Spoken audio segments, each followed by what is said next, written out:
Queridas compañeras y compañeros, quería aprovechar esta ocasión primero para agradeceros el enorme interés que ha tenido las webinars, esto que hemos dado el nombre de los miércoles de la SEGO. Pues ha tenido una aceptación increíble. Estamos de webinars de 400, 500 ginecólogos que están siguiendo estas webinars todos los miércoles.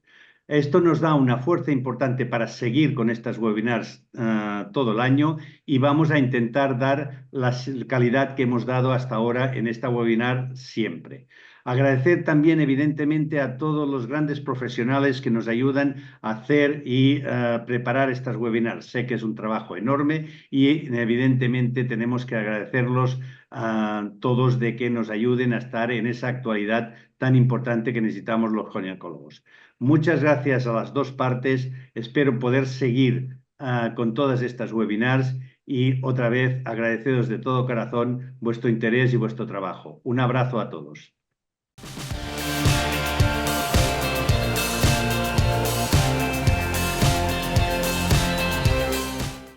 Hola, muy buenas tardes.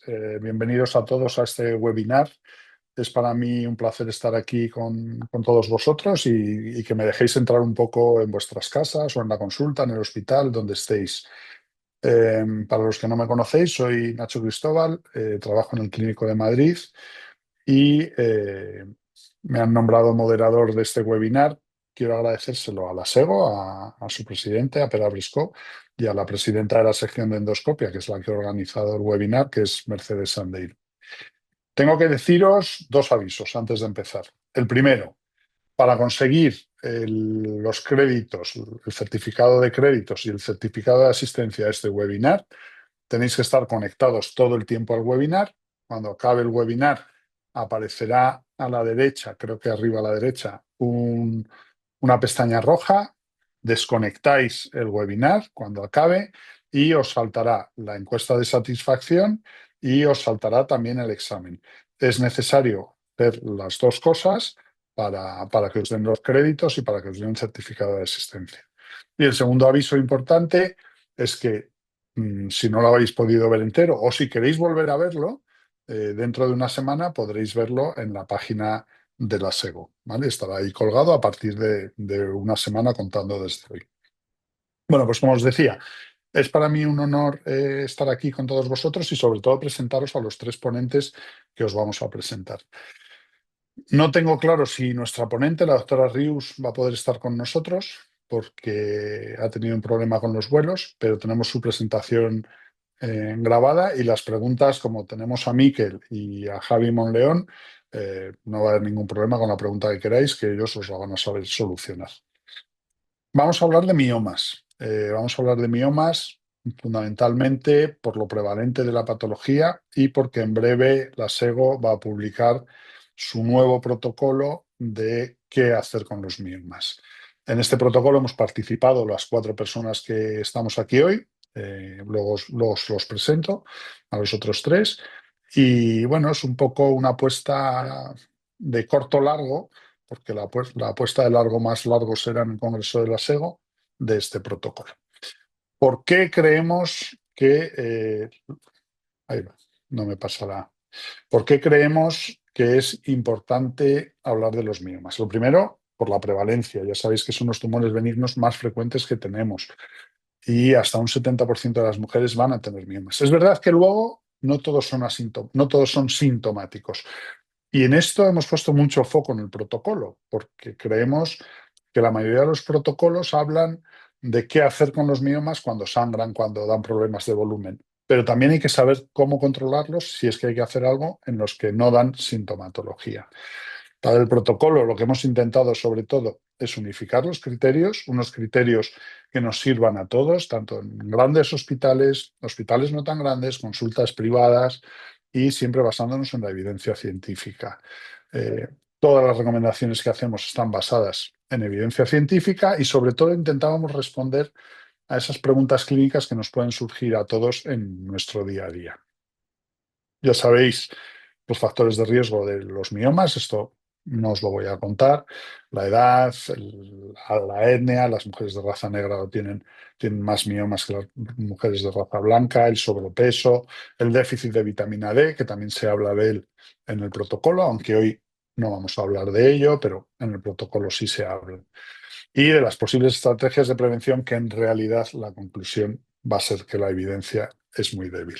Y ya para terminar mi presentación, que es lo menos importante de hoy, ya sabéis que hay tres formas de presentación de los miomas: el sangrado menstrual abundante, el dolor por la presión, por el volumen y los síntomas de compresión. Y luego el posible impacto sobre la fertilidad, que también es una parte importante de la que hablamos en el protocolo. Pues bien, hoy, insisto, de verdad, ha sido una gozada trabajar con estos tres compañeros. Hemos hecho un buen equipo. Nos ha costado mucho el protocolo, parirlo, porque los miomas dan muchas opciones de tratamiento, dan muchas variaciones, y para mí ha sido una gozada trabajar con ellos tres. Va a hablar en primer lugar el doctor Javier Monleón, que viene del Hospital de la Fe de Valencia, para hablarnos de ese mioma asintomático, que en realidad es el más frecuente. Hay muchos miomas, pero la mayoría son asintomáticos. Después, la doctora Mariona Rius va a hablarnos, o vamos a ver su presentación, depende si le da tiempo a pillar wifi o no en el aeropuerto de Zúrich, y ella nos va a hablar de los miomas sintomáticos en mujeres con deseo gestacional. Y por fin el doctor Miquel Goitia, que viene de Bilbao, de Cruces, que súper experto, ya lo sabéis todos, igual que Mariona y que Javier, del tema de los miomas, y que nos va a hablar del mioma sintomático también en la mujer que no tiene deseo gestacional. Entonces yo ya me callo, dejo en primer lugar al doctor Javier Monleón. Ya sabéis que podéis hacer preguntas. Al final del webinar responderemos a las preguntas, responderán ellos a las preguntas, que son los verdaderos expertos. Bueno, pues sin más, Javier, cuando tú quieras, todo tuyo. Eh, Hola, buenas tardes a todos. ¿Qué tal? Muchas gracias en primer lugar a la SEGO. Muchas gracias por la oportunidad de hacer este protocolo y por la oportunidad de compartiros, y sobre todo muchas gracias a mis compañeros, a Nacho, a Miquel y a Mariona, que hemos podido construir y estandarizar un tema que es bastante amplio, bastante frecuente, y además son magníficas personas y grandes profesionales, y sobre todo muy buenos compañeros con los que se puede trabajar muy a gusto.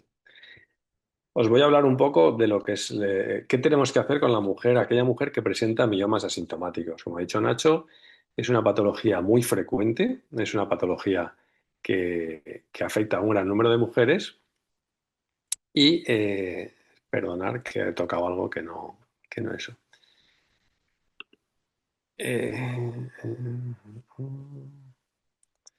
A ver, disculparme un momentín, que he aumentado he perdido la...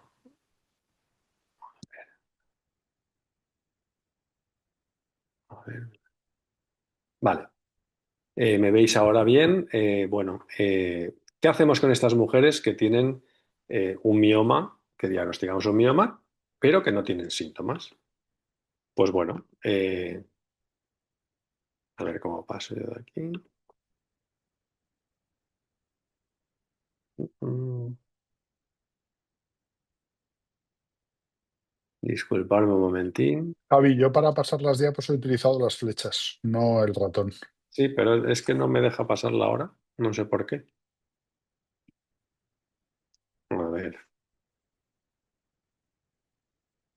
no me deja pasar la flecha. Vamos a ver. Voy a poner otra vez esto. Daré a escape, a ver. A ver. Vale.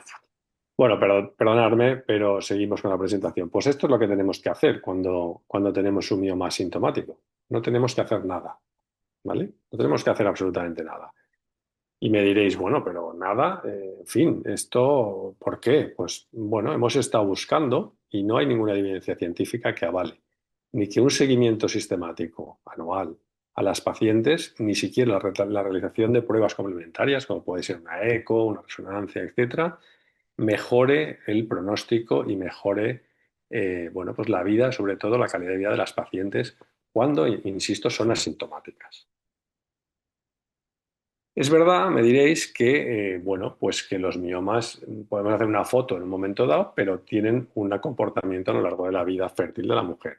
Hay una gran variación en el crecimiento y en la consecución de la estabilidad de estos miomas. El crecimiento pues, puede ser muy variado, incluso en una misma mujer pueden los miomas crecer de forma distinta. Se estima en algunos trabajos que el crecimiento medio en 6 meses es de casi un 10% y que un tercio de esas pacientes lo tuvo rápido, es decir, aproximadamente un 20%. Y también existe descrita la regresión de los miomas espontánea en algunas mujeres. Por lo tanto, hay que saber, hay que asumir que el crecimiento antes de la menopausia es normal y es habitual. Es decir, muchos miomas crecen, sobre todo en los últimos años de menopausia, y esto no es patológico, siempre que no sean sintomáticos. ¿De acuerdo? Hay muchos factores que influyen. Bueno, parece que el índice de masa corporal o la paridad no son muy importantes. Hay dudas en cuanto a la edad, la raza, el tamaño, la localización, pero no hay factores de riesgo concluyentes que nos orienten a qué miomas van a tener una posibilidad de crecer más o menos. Por tanto, no vamos a hacer nada. No vamos a hacer nada en el contexto de miomas asintomáticos y luego hablaremos un poco de la fertilidad como síntoma y en el contexto de que estamos hablando de miomas. Tendremos que hacer un diagnóstico diferencial con otras entidades, sobre todo el coco, que va a ser el sarcoma. Entonces, en estas pacientes, es cuando no son causa de infertilidad, cuando ya sabemos que son miomas estables y en aquellos miomas o úteros que son menores a 22 semanas de gestación, ver que es un tamaño muy importante, donde generalmente es muy improbable que no tengan síntomas de esas pacientes, pues no vamos a hacer nada. Y no se recomienda ninguna actividad especial, se recomienda simplemente los cribados habituales ginecológicos sin una vigilancia específica para los miomas. ¿Cómo vamos a manejarlos, estos miomas? ¿Cómo vamos a poder, bueno, afrontarlos? Pues nos vamos a dividir en 3 tipos de mioma. En primer lugar, un mioma de diagnóstico reciente. Viene una paciente y le diagnosticamos un mioma que antes no conocíamos o no sabíamos que tenía. ¿Qué vamos a pretender de esa paciente? Pues, bueno, buscaremos un seguimiento, buscaremos detectar posibles cambios clínicos y ecográficos y de crecimiento. Y bueno, sabemos que cuando hay una estabilización, pues podemos dejar de seguirla. ¿Qué periodo debemos de emplear o cuánto tiempo es prudencial para seguirla? Pues más o menos hemos establecido, sin que esto sea dogma de fe, un periodo prudencial para reevaluar a esa paciente de unos 6 meses. Si a los 6 meses está igual, máximo haremos un control al año y si está todo igual, podemos dar a esa paciente de alta. Es verdad que si la paciente quiere gestar, conviene hacer un seguimiento anual de esos miomas hasta el momento de la gestación. Y es muy importante informar a las pacientes de que los síntomas que pueden aparecer en caso de que haya una progresión, de que los miomas son patología benigna, que no necesitan un tratamiento y que no van a evolucionar a una patología maligna, y considerar que entendemos como crecimiento un aumento de más del 25% del volumen. Con todo esto, lo que hemos comentado, las veremos a los 6 meses y a partir de ahí al año. Si el mioma está estable, pues probablemente le daremos el alta, que será el segundo caso que estamos comentando. Un mioma ya conocido, es decir, un mioma que ya hemos visto, que ya sabemos que existe, que ya lo medimos a lo mejor hace un año o hace 6 meses, que permanece estable. ¿Y qué significa que está estable? Pues que no hay un cambio ni en las características sintomáticas ni en las características ecográficas de crecimiento ni forma. ¿De acuerdo? Entonces, a este mioma le podemos dar el alta con tranquilidad. Y en mujeres posmenopáusicas, que ya no van a tener el influjo hormonal, podemos dar el alta a todos los miomas. Obviamente, en aquellas pacientes que estén tomando THS o que tengan síntomas o que haya un crecimiento en mujeres posmenopáusicas, pues deberemos pensarlo de manera distinta. pero en principio miomas conocidos, miomas que venimos siguiendo a lo mejor, que ya conocemos que son estables cuando la mujer deja de tener la regla, podemos darles el alta con toda tranquilidad y no hacer controles posteriores. ¿Tenemos que hacer algún tratamiento profiláctico en una mujer con mioma sintomático? Pues no. En principio y como norma general, no hay que hacer ningún tratamiento para prevenir complicaciones.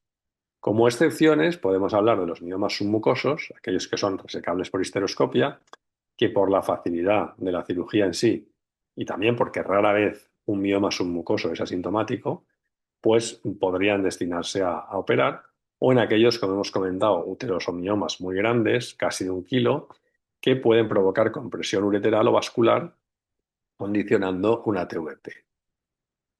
Y he puesto aquí abajo, si veis, otros con dudas, con una letra más pequeñita, en aquellos casos de mujeres pues, que tienen mujeres muy jóvenes, que todavía les queda casi una década quizás hasta que quieran tener hijos, que vemos un crecimiento mantenido en los miomas, que podríamos plantear algún tratamiento profiláctico, pero siempre en casos muy seleccionados y en centros con experiencia.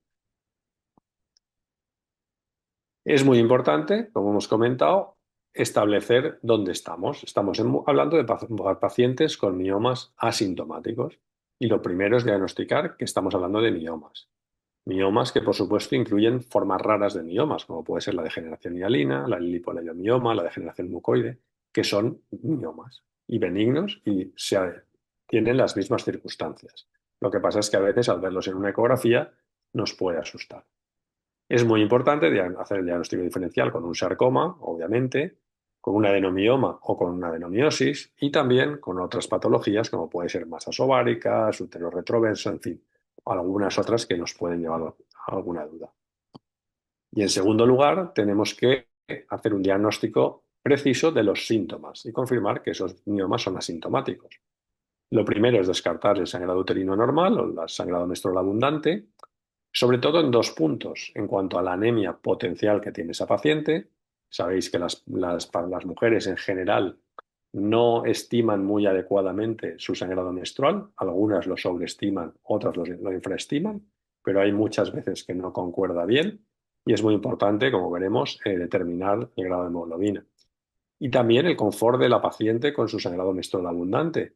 No es necesariamente una cuestión de cantidad. Hay mujeres que tienen disconfort y tenemos que tratarlas en consecuencia. Por supuesto, también indagar bien acerca del efecto masa, si la paciente tiene presión, dolor o molestias que a veces no saben definir bien. Así como veremos más adelante la fertilidad, que vamos a darle un plato aparte. Por tanto, para hacer el diagnóstico vamos a tener básicamente una exploración básica que va a tener la anamnesis, la exploración. La anamnesis va a ser crucial a la hora de interpretar los síntomas. La exploración, en la que se incluye la ecografía como un elemento básico de cualquier ginecólogo, pues nos va a permitir detallar los miomas, saber dónde están, medirlos, etc. Y como he comentado, la determinación analítica, sobre todo la hemoglobina. Una vez hemos hecho la exploración básica, tenemos métodos más especiales, como puede ser la resonancia, que es un buen método, pero es un método caro y poco disponible, y la histeroscopia, que va a ser el método de elección para los intracavitarios. Como métodos de segunda línea podemos tener la eco 3D, que no parece aportar demasiado, con respecto a una buena eco 2D, la histerosonografía, que nos puede valorar bien los intracavitarios, pero va a estar siempre por detrás de la histeroscopia si la tenemos disponible, la realización de una biopsia, que será sobre todo para estudiar un sangrado uterino anormal que no tengamos bien filiado, y el uso de marcadores que nos puedan o intentando diferenciar a un sarcoma, pero que tampoco están muy recomendados, como veremos. En cuanto a las técnicas de imagen, la eco es la reina de la fiesta. La eco es la técnica de elección con una gran eficacia, fiabilidad y con una disponibilidad enorme. Se aconseja tender a utilizar la metodología MUSA, que todos conocéis, la clasificación de la FIGO para los miomas, cosa que progresivamente se va implantando y ya es de uso común en casi todos los centros, y el medir, por lo menos clínicamente, el diámetro máximo, que es el más relevante. Si se puede, los ortogonales para obtener un volumen y tener los 3 diámetros, pues es óptimo, aunque a veces la presión asistencial no nos deja ser tan meticulosos. Como hemos comentado, la eco 3D no parece mejorar mucho los rendimientos y la resonancia, que es una gran prueba, en los sarcomas tampoco es definitiva porque tiene baja sensibilidad. Por tanto, en el algoritmo diagnóstico haremos una anamnesis y una exploración, valoraremos que sean asintomáticos y valoraremos el tema de los miomas, el tamaño y la forma. Debemos de pedir una analítica, además de hemoglobina, sobre todo en los úteros muy grandes, es conveniente un perfil renal donde nos descarte que pueda haber una hidronefrosis por compresión, que es muy poco frecuente, pero que puede darse, así como nos iremos a una histeroscopia si pensamos que es un intracavitario. Con la ecografía, pues podemos valorar perfectamente los miomas y proceder al tratamiento, lo que va a producirse en la gran mayoría de los casos. Si nos deja alguna duda, podemos recurrir a la histeroscopia si la duda es respecto a cuánto afecta la cavidad de ese mioma, o si queremos un diagnóstico diferencial, podemos recurrir a la resonancia magnética sobre todo, que ya digo es una excelente prueba, pero menos disponible. Y como recomendaciones, pues podemos decir que la ecografía vaginal 2D, con una recomendación y un nivel de evidencia fuertes, es un método eficaz para los miomas y se puede considerar también un método de rutina para los miomas submucosos, donde nos va a precisar muy bien qué tipo de mioma es, incluso qué tipo de acceso quirúrgico vamos a poder hacer solo con una eco 2D. La eco 3D no parece necesaria, aunque si se tiene a mano, sobre todo para valorar una cavidad, pues puede ser muy interesante. Y no se recomienda el uso sistemático de la resonancia para un mioma submucoso, aunque esto tiene una recomendación débil, quizá porque se ve bien con la eco y con la resonancia pues es difícil. Pero la resonancia debe considerarse una recomendación fuerte y un buen nivel de evidencia, una buena técnica diagnóstica para los miomas, sobre todo en aquellos casos de complejidad, como hemos visto. Respecto a los marcadores tumorales específicos, no hemos encontrado ninguno que sea realmente válido para descartar un sarcoma. Por lo tanto, la recomendación es baja a la hora de utilizarlos. Y sí que es verdad que en mujeres posmenopáusicas, donde tenemos un crecimiento rápido del mioma o incluso un crecimiento moderado, pues deberemos de descartar un sarcoma con una recomendación fuerte y un nivel de evidencia fuerte. Y como hemos comentado antes, respecto a la fertilidad, vamos a tratar de considerarla como un síntoma más o menos distinto al resto, ¿vale? Sabemos que hay muy pocos estudios, que los estudios son muy heterogéneos, que las situaciones son muy variadas, que las técnicas quirúrgicas y el manejo de los miomas, en la fertilidad en concreto, varían mucho y distan mucho unos de otros. Hay que recordar que la mayoría de los estudios son con miomas que se pueden considerar pequeños para la clínica habitual, es decir, a partir de 3 centímetros, pero casi todos se quedan por debajo de los 6 centímetros. Y sí que podemos decir con fuerte evidencia que los miomas inciden en la fertilidad. Hasta un 10%, entre un 5 y un 10% de mujeres infértiles tienen miomas y en un 2% prácticamente es la única patología. ¿Cómo influyen esos miomas? Pues todavía está por dilucidar. Como luego comentará Mariona, hay una serie de componentes, pero no tenemos muy claro el método último. Sabemos bien que los miomas submucosos, que son los que distorsionan la cavidad, el 0 a 3, aumentan la infertilidad y tasa de aborto. Por lo tanto, es muy recomendable abordarlos por histeroscopio. En los subserosos también parece claro que no influyen en la fertilidad. Respecto al tamaño, luego haremos una anotación, porque en general el tamaño no nos va a importar hasta que sea un tamaño considerable. Y en los intramurales, también Mariona tocará el tema, hay ciertas diferencias entre si pensamos que el tratamiento en la gestación debe ser espontánea o si la vamos a someter a una técnica de reproducción asistida. Y parece que no es tan importante en los embarazos espontáneos y sí pueden serlo en la reproducción asistida. Y como os comentaba, quería hacer una reflexión en cuanto a los miomas de gran tamaño. Estamos hablando de miomas de más de 6-7 centímetros, en miomas intramurales y subserosos, 5, 6 y 7, que probablemente tengan muy poca influencia a la hora de la concepción pero sí que pueden influir muy negativamente durante la gestación, porque además no podemos controlar el crecimiento de estos miomas, sobre todo en el primer trimestre. Entonces, cuando nos encontramos ante un mioma de este tipo, debemos considerar los riesgos para la gestación. Y no solo con un mioma grande, tenemos que incorporar el concepto de volumen tumoral de los miomas, porque hay veces que no se trata de un solo mioma grande, sino de varios miomas, 3, 4 miomas de 5 centímetros, que también nos van a poner en esa tesitura. Entonces, tenemos que considerar una exéresis previa en miomas de gran tamaño para poder controlar el crecimiento. Sabemos que una cicatriz uterina no es lo idóneo, pero también hemos visto miomas que crecen mucho durante la gestación y que hay que operarlos o que provocan grandes problemas en el feto o en la madre. Y hay que evitar la cirugía durante la gestación. Por lo tanto, los miomas intramurales y subserosos, siempre que no sean de gran tamaño, no se deben tocar. Pero habría que hacer una reflexión en este sentido. Así que por último, y sin querer entrar en mucho más, recordaros, ¿qué hacemos ante mujeres con miomas asintomáticos? Pues no tenemos que hacer nada. Seguimiento hasta valorar el crecimiento de esos miomas y comprobar la estabilidad, que puede ser de 6 meses, un año, si el mioma sigue creciendo. Pues lo seguiremos un poquito más y cuando está estabilizado, si la mujer sigue asintomática, le daremos el alta. Es importante hacer un diagnóstico preciso, evaluar bien ese mioma, medirlo bien para que luego en el futuro no nos lleve a engaños, con una ecografía y determinar claramente que la mujer está asintomática y eso incluye descartar que tenga anemia. Y en los casos de fertilidad, valorar el volumen tumoral y la situación del mioma de cara a un embarazo que ahora luego veremos. Mariana nos explicará cómo lo vamos a llevar a cabo. Y nada más. Muchísimas gracias por vuestra atención. Gracias a mis compañeros de protocolo, que han sido maravillosos, y queda a vuestra disposición. Gracias. Muchas gracias, Javi. Bueno, Mariona nos ha escrito bueno, nos escribió antes que intentaría conectarse, ya os lo he dicho, no ha podido conectarse porque en el avión no debe tener wifi y no ha llegado al aeropuerto. Entonces, desde la SEGO, bueno, al final a la pobre la ha tocado trabajar más porque ha hecho la presentación, ha tenido que hacer el vídeo, con lo cual, poco chollo esto de estar volando hoy.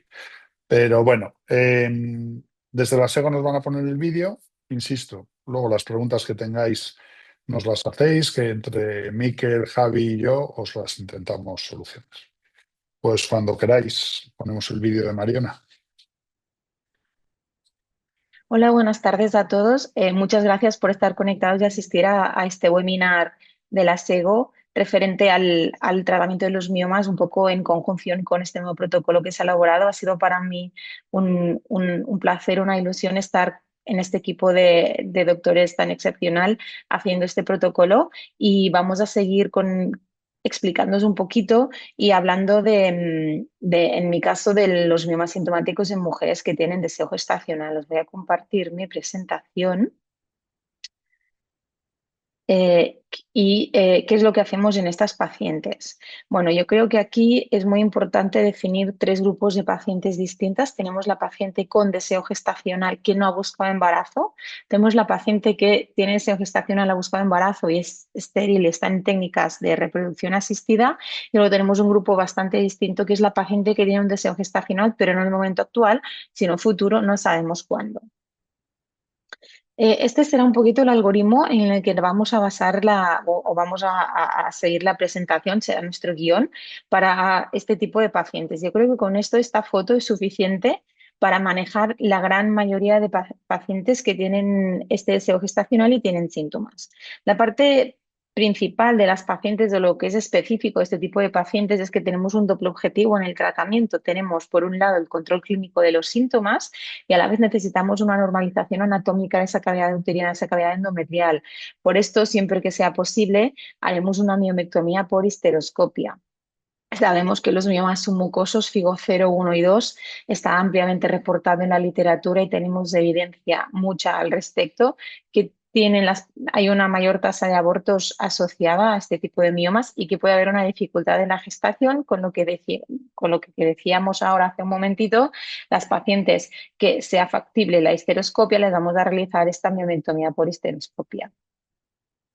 En el protocolo, ya lo veréis, hay estas tablas de recomendaciones para saber qué es lo que tenemos que hacer y a nivel de evidencia y grado de recomendación fuerte y alto, debemos informar a las pacientes que los miomas que alteran la cavidad uterina pueden dificultar la gestación y tenemos que informar también a las pacientes que tienen estos miomas, si corregimos esta alteración, vamos a favorecer la gestación, ¿vale?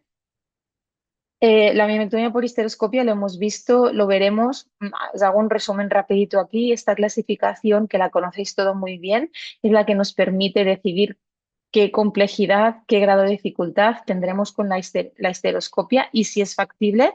Incluso tenemos que tener en cuenta que con las miometrías histeroscópicas podemos hacer tratamientos médicos específicos, lo veremos más adelante, para ayudar a reducir, por ejemplo, el tamaño de los miomas antes de realizar esta miomectomía. O sea que no solo es la histeroscopia, sino que el tratamiento médico específico de los miomas puede ayudarnos a realizar con éxito esta cirugía. Seguimos con el grupo de pacientes que tienen un deseo gestacional inmediato, es decir, una paciente que tiene miomas, que tiene síntomas y que quiere quedarse embarazada. Y aquí vamos a diferenciar dos tipos de pacientes. Los pacientes que tienen la cavidad normal, es decir, que tienen miomas FIGO de 3 para arriba. Sabemos que los miomas intramurales FIGO 3, 4 no parece el hecho de quitarlos, el hecho de hacer la miomectomía, no parece mejorar significativamente la tasa de embarazos clínicos o de nacidos vivos. Los estudios que tenemos respecto a los miomas intramurales es verdad que son muy heterogéneos, es difícil sacar conclusiones de estos estudios. Tenemos el metaanálisis de Pitts publicados hace poquitos recientemente y lo que parece es que puede haber menor fertilidad por el suministro sanguíneo a nivel endometrial, alteración del miometrio, alteración de la tensional zone, aumento de contracciones uterinas, cambios en la implantación, etcétera, etcétera. Pero todo esto es muy heterogéneo y creo que a día de hoy la paciente con deseo gestacional y búsqueda espontánea en la gestación, el tratar estos miomas no nos daría ningún beneficio. Y de hecho, esto es lo que recogemos en esta tabla, siguiendo la que hemos visto hace un momento, en que tenemos que informar a las pacientes que la miomectomía de miomas intramurales 3-4 de más de 4 centímetros que no deforman ni afectan a la cavidad endometrial, es decir, que tenemos una cavidad endometrial normal, no hay cambios en la gestación espontánea. Si esto es importante recordarlo, lo veréis más adelante por qué. Y los miomas intramurales subserosos de FIGO 5 a FIGO 7, sabemos que la implicación en la gestación o en el conseguir esta gestación no está descrita en la literatura, pero sí que es verdad que sabemos que miomas grandes pueden complicar la gestación, pueden crecer durante la gestación, con lo que en este tipo de pacientes tendríamos que considerar la cirugía, la miomectomía, sobre todo en esas pacientes que pueden tener síntomas, pero siempre individualizando la decisión con la paciente, hablando de los riesgos-beneficios de realizar esta cirugía. La verdad es que no tenemos tanta evidencia. Es verdad que en las pacientes que tienen estos miomas asintomáticos no hay nada descrito, como podéis ver en esta diapositiva, y valoraríamos tratar estos miomas en caso de un mal resultado obstétrico previo. Con lo que paciente que tiene un deseo gestacional inmediato con una cavidad normal, lo que vamos a recomendar a la paciente es a buscar embarazo y en caso de que haya buscado embarazo y no lo consiga, pues valorar una primera técnica de reproducción asistida. ¿Qué hacemos con las pacientes que sí tienen esa cavidad endometrial alterada? Sí, en estas pacientes claramente, y como hemos dicho hasta ahora, tenemos que hacer algo más porque estos miomas que modifican la cavidad pueden darnos problemas. Tenemos que hacer un tratamiento invasivo, ya sea una histeroscopia, siempre que sea posible. Tenemos la opción de la miomectomía o bien la ablación térmica. En el protocolo también viene recogido en esta tabla los distintos tipos de tratamientos que se pueden realizar. Y fijaros que la primera parte, la parte importante para nosotros en este momento de la presentación es de esas pacientes que tratamientos que sean compatibles con el seno genésico. Y aquí claramente lo que es la histerectomía no la vamos a contemplar y la embolización de las arterias uterinas tampoco. Pero sí que es verdad que lo que es la ablación, ya sea por microondas o radiofrecuencia, la miomectomía histeroscópica, obviamente, y la laparoscópica o robótica, se pueden considerar en esas pacientes donde tenemos un mioma que está modificando la cavidad endometrial. Y aquí tenéis un poquito el resumen de cuándo se hace cuando decidimos qué técnica vamos a utilizar. Si, por ejemplo, lo que es la ablación térmica con radiofrecuencia o microondas, tenemos que tener en cuenta que hay un límite en el tamaño y también parece que hay un límite en el número de miomas a tratar. La miomectomía estereoscópica ya la hemos revisado ahora con la clasificación de STEP y la miomectomía por laparoscópica o robótica pues dependerá un poquito, como veis aquí, de la experiencia quirúrgica de cada equipo, de la capacidad técnica de cada centro y de la tecnología que se dispone. O sea, no podemos hacer una ablación con radiofrecuencia si no disponemos de esta tecnología en nuestro centro, ¿vale? Pero aquí tenéis un poquito a modo de resumen las distintas técnicas que podemos contemplar en estas pacientes y las características de cada una de ellas. Con lo que la paciente que tiene un deseo gestacional inmediato, que tenemos una cavidad alterada, algo tenemos que hacer, haremos un tratamiento invasivo, ya sea la miomectomía por las distintas vías de abordaje que hemos estado comentando, o la posibilidad de esta ablación térmica, ya sea radiofrecuencia o microondas. ¿Qué pasa si no tenemos gestación, sobre todo en el caso de las pacientes con una cavidad normal que han buscado una gestación espontánea o han hecho ya un primer ciclo de técnica de reproducción asistida? Pues en este grupo de pacientes nos podemos plantear un tratamiento. Tenemos que tener en cuenta, y vamos a hacer aquí un poquito de hincapié en las pacientes que tienen miomas y están en tratamiento de reproducción asistida, cambia un poquito lo que hemos estado hablando de los miomas, ¿sí? Sabemos claramente que los miomas submucosos tienen un impacto y le vamos a hacer una estereoscopia a la paciente. Sabemos que los subserosos, disculpad, aquí hay un error, miomas subserosos, no tienen impacto en la fertilidad, pero los miomas intramurales, FIGO 3-4, vamos a considerar la miomectomía en aquellos que hay una distorsión de la cavidad endometrial y en miomas de más de 4 centímetros. Y esto queda recogido en esta tabla en las pacientes, específicamente pacientes con miomas en técnicas de reproducción asistida.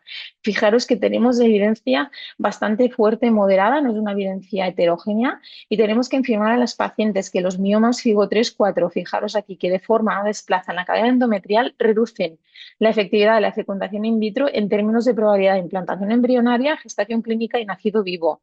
Con lo que la miomectomía de miomas de FIGO 3-4 de más de 4 centímetros que no deforman o desplazan la cavidad endometrial incrementan las posibilidades de éxito de las técnicas de reproducción asistida. Con lo que en este grupo de pacientes específico, la paciente que ya está en una técnica de reproducción asistida con estas miomas de estas características, de acuerdo con la literatura y lo que sabemos, la miomectomía parece que mejora las probabilidades de éxito en cuanto a implantación, gestación clínica y nacido vivo, ¿sí? Entonces, que en este subgrupo de pacientes tenemos que tenerlo en cuenta.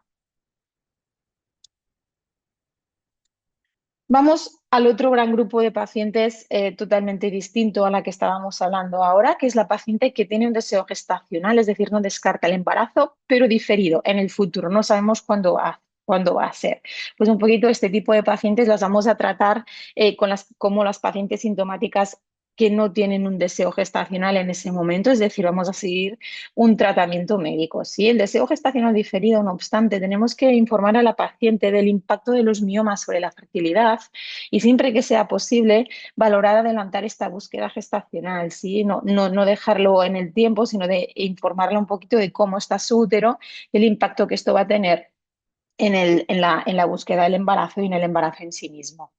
En este tipo de pacientes, no obstante, como son pacientes sintomáticas, las vamos a tratar y vamos a hacer un tratamiento médico de acuerdo con los síntomas que presente la paciente. Tratamiento médico, acordaros, tenemos dos grandes grupos. Esto lo revisaremos en la siguiente presentación. Os hago aquí una pequeña introducción. Tenemos el tratamiento sintomático, ya sea los antiinflamatorios, los AINES, el ácido tranexámico, la ferroterapia y tratamientos hormonales como los anticonceptivos combinados, el dihidrolevonorgestrel o los progestágenos solos. Tenemos también tratamiento específico y dentro del tratamiento específico están los agonistas de la GnRH que conocemos todos bien y que hacía tiempo que están en el mercado, y los antagonistas de la GnRH que han salido, los tenemos para esta indicación desde hace poquito tiempo, pero la verdad que ha supuesto ya una revolución en el campo del tratamiento del mioma, intentando convertir este mioma en una patología médica para poder limitar las indicaciones quirúrgicas de todo esto. Aquí tenéis a modo de resumen, y esto lo tendréis en el protocolo y obviamente no vamos a a dilucionar cada una de estas recomendaciones, pero aquí tenéis recogido todo lo que sabemos, todo lo que hemos podido encontrar con niveles de evidencia y datos de recomendación que creo que son muy útiles a la hora de tomar decisiones en cuanto a decidir qué tratamiento vamos a hacer con estas pacientes. En caso de que no haya un control clínico sintomático, volumétrico, que la paciente tenga muchos síntomas de compresión más que de sangrado, que tenga dolor, entonces nos plantearemos el tratamiento invasivo de estos miomas, recordando otra vez que son pacientes que ahora no tienen deseo gestacional, pero sí que van a tener un deseo gestacional en el futuro, con lo que vamos a considerar tratamientos que permitan esta gestación. Nos vamos a olvidar de lo que es la esterectomía y la embolización de las arterias uterinas, nos vamos a quedar con la miomectomía con las distintas vías de abordaje o la ablación térmica con radiofrecuencia o microondas, siempre considerando la experiencia quirúrgica, la capacidad técnica y la tecnología disponible de cada centro para decidir cuál es la mejor opción para nuestras pacientes. Con lo que aquí tenéis la imagen resumen de todo lo que hemos estado desarrollando. Hemos empezado la charla con este algoritmo, terminamos la charla con este algoritmo porque creo que está muy simplificado, muy resumido, pero aquí tenéis cómo manejar estas pacientes que tienen el deseo gestacional, ya sea diferido, ya sea inmediato, ajustando a lo que nos dice la evidencia y lo que está publicado en la literatura. Muchas gracias por vuestra atención y creo que seguimos con el tratamiento de miomas sintomáticos sin deseo gestacional, donde vamos a desarrollar mucho más el tratamiento médico y que es muy interesante. Muchísimas gracias.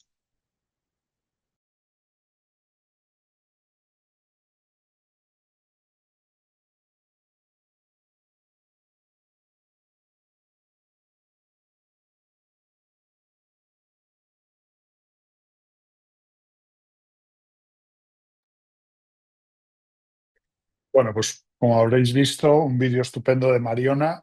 Se lo agradecemos, aunque no nos pueda oír ahora para cuando vea la grabación.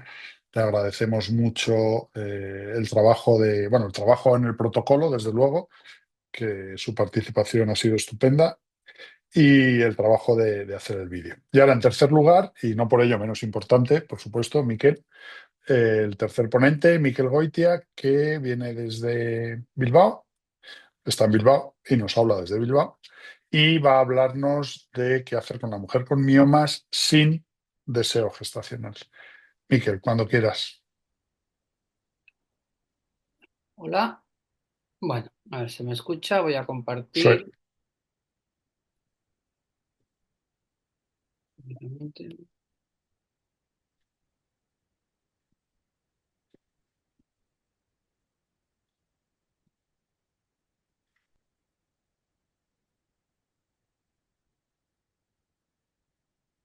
Estoy ahí. Estás.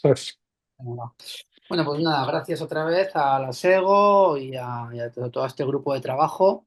Y pues efectivamente nos ha costado un poquito parir esto, pero bueno, aquí está ya. Entonces, bueno, mi tema es qué hacemos con la mujer que tiene miomas y que tiene síntomas y que ya no tiene deseo gestacional. Hemos visto un poquito, ¿no? Pues sabemos que pues la genética influye, en la vida fértil van variando los miomas hasta llegar a un tamaño, unos síntomas y la menopausia tienden a regresar. Eso es un poco lo que sabemos sobre la vida útil de los miomas. Y hemos visto qué hacemos con los asintomáticos, qué hacemos luego un poco más adelante cuando ya empiezan a dar síntomas y pérdida de deseo gestacional y nos queda esa última parte de la mujer con deseo gestacional ya cumplido. Que siempre lo tendemos un poco a asociar a la mujer casi perimenopáusica, pero no es tanto así. Tanto como la mujer que con deseo gestacional no es una mujer siempre de 30 años, sino también a veces de 30 y muchos o 40, la mujer sin deseo gestacional también va ampliando su rango y a veces mujeres más jóvenes ya tienen deseo gestacional cumplido, por lo que sea, y no tenemos que hablar específicamente de mujeres perimenopáusicas. Es decir, que podemos estar lejos de la menopausia a 5, 6, 7 años y estaríamos dentro de este perfil de paciente. Y aquí tenemos el algoritmo que se refiere a estas pacientes. Tanto pacientes que han cumplido su deseo gestacional de una manera más exagerada como podía ser antes, hoy en día a veces con un hijo, y pacientes jóvenes que no quieren tener hijos. Y es totalmente aceptable y normal. Y también nos entrarían aquí dentro de este algoritmo. Vamos a ir desgranando un poco el algoritmo. Como primera diferencia fundamental El objetivo de estas pacientes es un objetivo único, que es el control clínico de las pacientes. Dando por hecho que hemos hecho un diagnóstico adecuado, estamos ante un mioma, lo tenemos claro. ¿Cuál es el objetivo? Control clínico. Tenemos síntomas, vamos a controlarlos. A diferencia de la paciente que acabamos de ver con Mariona, que hay un doble objetivo. El control clínico, evidentemente, y además la normalización anatómica de cara al embarazo, sobre todo especialmente la cavidad. Bueno, el inicio del algoritmo es parecido al de la mujer con deseo gestacional. Si es posible hacer una miomectomía histeroscópica en mujer con síntomas de sangrado, hay que hacerla. Eso sería fundamental. Es decir, que siempre que una mujer tenga un mioma resecable por histeroscopia y nos esté dando síntomas de sangrado o desembarazarse en un futuro, hay que resecar ese mioma por histeroscopia. No debemos dejar pasar el tiempo. Es el método ideal, es la vía más adecuada y por eso hay que hacerlo en cuanto se pueda, porque si el tamaño empieza a aumentar, que nos ha dicho antes Javier, que es lo normal, puede que se nos escape ya la vía, puede que ya la vía no nos alcance a ir a por ese mioma. Y esto los niveles de evidencia son claros, el manejo de los miomas submucosos es histeroscópico y se recomienda tanto en mujeres con síntomas de sangrado como en mujeres con deseo con deseo gestacional. Parece fácil pensar que una mujer que sangra y con un mioma tipo 0, pues quitarlo es evidente, que sería una solución. Pero entramos aquí en un concepto que es ¿cuál es el límite de la miomectomía histeroscópica? Hablamos de miomas resecables. Clásicamente han sido los miomas tipo 0 y tipo 1, y 2 para adelante ya no eran resecables. Hoy en día eso ha cambiado, y ese límite de miomectomía histeroscópica ha cambiado, tanto en esta mujer sin deseo gestacional que sangra, como en la mujer con deseo gestacional y queremos quitar el mioma para dejar la cavidad lo mejor posible. Es decir, hay que ir a por los miomas de manera histeroscópica siempre que podamos. Y esos límites van a estar influidos por muchas cosas, pero una cosa fundamental va a ser el ojo clínico. El ojo clínico en lo que englobo no solo el ojo clínico, sino también la experiencia, la capacidad de cada centro, es fundamental, como luego veremos, para muchas cosas y en este punto también. Es decir, que si nos vamos a otro algoritmo que tendremos también en el protocolo, la miomectomía histeroscópica, cuando hay que hacerla, pues ¿cómo lo hacemos? Pues decidimos en consulta, según el TEP, si es resecable o no, con esos criterios de ojo clínico de que probablemente es más resecable hoy en día cosas que antes no lo eran, tipo 0 cortar, tipos 1, 2 y 3, pues método Oppium. ¿Qué perseguimos? La resección, es decir, quitar el mioma, o la nucleación. Con dejarlo libre en la cavidad uterina, libre completamente, es suficiente. Y con eso estaría hecho ya el tratamiento. Y sabemos que si esto lo conseguimos en una sola histeroscopia, pues perfecto y maravilloso. Y para eso, además del ojo clínico, tenemos hoy multitud de aparatos, de histeroscopios, morceladores, resectores, que nos facilitan las cosas, láseres, que hacen que esos miomas que antes quizás no eran accesibles, ahora sí lo son. Pero no solamente eso, sino que además hay que tener muy claro que este es el método ideal para quitar un mioma cuando se puede acceder a él por esta vía. Con lo cual, hablamos también de resección y nucleación parcial. ¿Esto nos tiene que echar para atrás? No, en un segundo tiempo igual lo podemos conseguir. O sea que esa miomectomía en varios tiempos hay que buscarla. Si no lo conseguimos en un solo tiempo, en dos. A veces no se podrá y habrá que desistir, pero siempre hay que intentarlo. Y en esta parte es fundamental, como ahora veremos, el tratamiento específico. Hay tratamientos que, además de controlar los síntomas de los miomas, hacen que los miomas se hagan más pequeños. Y probablemente, para conseguir miomectomías histeroscópicas en más porcentaje de mujeres, el tratamiento específico tenga un hueco. Seguimos con el protocolo, ya hemos dicho, objetivo en esas pacientes, control clínico. Nos olvidamos de las mujeres que tenemos un mioma resecable por histeroscopia. Iremos a por él con toda nuestra ansia y con toda nuestra intensidad. Intentaremos quitárselo por histeroscopia. Si no se puede, como norma general, habrá que intentar la menor intervención posible. Estaríamos en esta parte. Hay que priorizar los tratamientos médicos sobre los invasivos y lo menos invasivo frente a lo más invasivo, o sea, es decir, de menos a más, con lo cual en un primer escalón de qué hacer con una mujer que tenemos un deseo gestacional cumplido con síntomas y que no hemos podido resecar el mioma por histeroscopio de una mujer que sangra, es tratamientos médicos mantenidos, pero siempre, siempre, siempre esto. Decisiones compartidas. Es decir, vamos a priorizar el tratamiento médico en una mujer con sangrado o con molestias. Y debemos saber que es la opción preferible, pero siempre deberá ser una decisión compartida, porque igual hay mujeres que no se lo plantean y quieren pasar a un tratamiento más agresivo directamente. Absolutamente respetable. Y siempre la decisión es porque en el tema de los miomas tenemos mucha evidencia de que muchas cosas funcionan bien, pero nos falta evidencia de comparar unas con otras. Es decir, es difícil poder decir a una mujer con seguridad, esto es mejor que esto. Por lo cual, tendremos que informar adecuadamente y dar una decisión compartida sobre lo que vamos a hacer. Eso en muchos puntos del manejo de los miomas. Entonces, cuando hemos decidido controlar clínicamente con tratamientos médicos mantenidos, tenemos dos grandes grupos, los sintomáticos o los específicos. ¿En qué se diferencian? Los sintomáticos controlan los síntomas y nada más. Básicamente, el síntoma es sangrado y las molestias también pues, con antiinflamatorios. ¿Y los específicos qué hacen? Controlar los síntomas, pero actuar sobre el mioma y provocan una reducción del volumen del mioma de manera progresiva.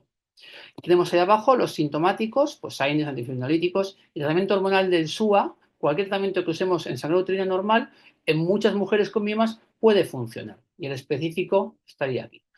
¿Qué significa estos dos cuadraditos de aquí arriba? Esto significa que las mujeres con miomas de menos de 4 centímetros que sangran, hay que hacer tratamiento con estas cosas, con los sintomáticos, pues por ejemplo, un tratamiento hormonal, poner un DIU, dar anchafibrin, y si los miomas son mayores, hay que hacer un tratamiento específico. No, esto lo que significa es que en estas mujeres, cuando los miomas son pequeños y no hay una gran deformidad de la cavidad, los tratamientos sintomáticos pueden ser efectivos. Mientras que las mujeres con miomas mayores de 4 o 5 centímetros o ya con distorsión de la cavidad, el tratamiento específico es superior. ¿De acuerdo? Con lo cual, para decir que una paciente no responde al tratamiento médico, no podemos quedarnos en usar, como es un mioma pequeño, debería haber respondido a anchafibrin. Como no responde, es que no va a responder. No. El tratamiento efectivo es el específico. Y deberemos pasar de esos tratamientos sintomáticos que en algunos miomas de buen pronóstico pueden irnos bien, si no hay respuesta, hay que pasar al tratamiento específico. Y rápidamente, no debemos eternizarnos en explorar diferentes tratamientos hormonales, un DIU, otro DIU, anchafibrin, anticonceptivos, minipíldora, y ya como nada funciona, ya nos pasamos a un antagonista. No, probablemente cuando la respuesta inicial no es buena con un tratamiento sintomático, hay que favorecer el paso al específico. Un tratamiento que es realmente efectivo en miomas de diferentes tamaños y con alteraciones de la cavidad. ¿Vale? Y por eso decimos tratamiento específico, como ahora veremos, es la piedra angular en muchas cosas, pero sobre todo en este perfil. En mujeres con deseo gestacional cumplido, la piedra angular es el tratamiento específico que ahora veremos. ¿Con qué? Pues con antagonistas de la GnRH.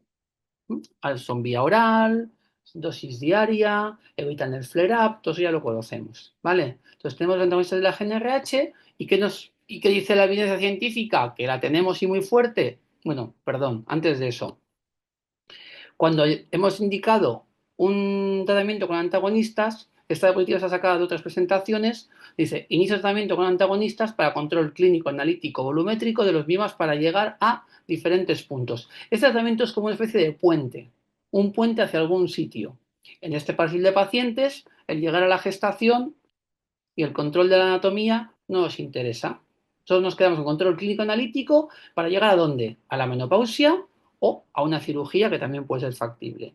Y probablemente cuando decidimos a dónde tenemos que ir, cómo es ese puente, el dato más importante es la longitud del puente. Es decir, si vamos a ir a un tratamiento a largo plazo, a más de 6 meses, lo orientaremos de una manera. Y si vamos a ir a un tratamiento a un objetivo a corto plazo, a menos de 6 meses, lo orientamos de otra manera. Entonces, viendo esta diapositiva, nos lleva a pensar que una mujer donde nuestro objetivo es llegar a la menopausia, lo más normal es que encaminemos a un tratamiento a largo plazo, más de 6 meses, porque lo lógico es difícil pensar que la menopausia va a llegar en 4 meses y ya está. Lo lógico es pensar siempre un poco más a largo plazo. Mientras que una cirugía, un procedimiento invasivo en general, puede estar programado en un plazo de 6 meses, parece un tiempo prudencial para preparar una cirugía que está aceptada, que ha sido decidida o que nos parece la mejor opción. ¿Vale? Y lo que os comentaba, ¿cuál es la evidencia sobre estos antagonistas? Pues bueno, es el nivel de evidencia muy alto y grado de recomendación muy fuerte. Y os pongo ahí, que son los análogos, tanto Relugolix como el Linzagolis que están en el mercado, son útiles en la reducción del sangrado y son útiles en la reducción del volumen del mioma. Tratamientos específicos. Controlan los síntomas, controlan el volumen, también controlan los síntomas, las molestias, el dolor, calidad de vida, todo ello.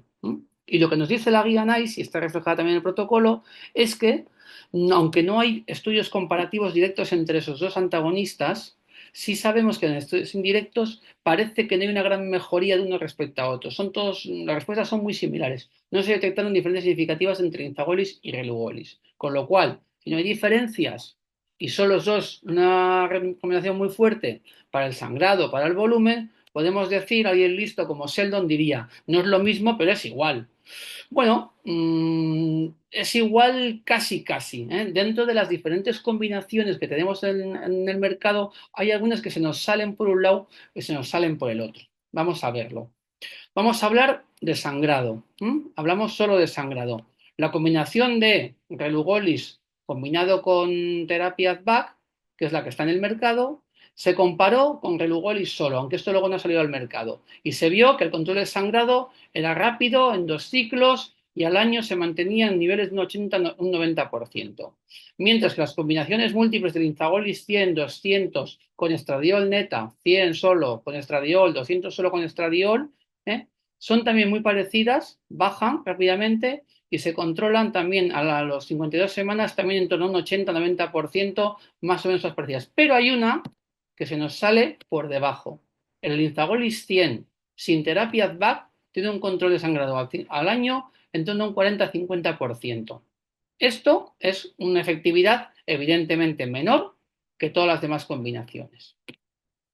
También tenemos que en reducción de volumen, ahora estamos hablando ya de reducción de tamaño, todas las combinaciones consiguen una reducción progresiva, poco a poco, que en torno al año viene a ser entre un 25%, un 15%, un poco más, 12, 13, 17, depende un poquito de combinaciones, pero sin grandes diferencias. Pero también aquí hay un preparado que se nos sale, y en este caso se nos sale como por encima. Es decir, si damos linzagolis 200, es decir, antagonista puro sin terapia AdVac, hay una reducción mucho más rápida y mucho más marcada del volumen, hasta un 43%. ¿Qué sucede? Que este tratamiento solo se puede usar durante 6 meses. Aquí hay que pararlo y hay que añadirle terapia AdVac. Por lo cual, después, al añadir la terapia AdVac, se recupera el volumen y ya a largo plazo al año no hay tantas diferencias. Es decir, que aquí sí que se nos forma una ventana de oportunidad de reducción importante de volumen en 4 o 6 meses que sí que se puede utilizar para algunas cosas. Con lo cual, con todo esto, podemos presentarnos ante esta situación, ante este cuadro. Por un lado tenemos que el linzagolis 200 se puede plantear a corto plazo y la ficha técnica nos dice que no podemos ir más allá. Es decir, aquí tenemos una limitación. No podemos mantener el linzagolis 200 más allá de 6 meses sin añadir terapia AdVac.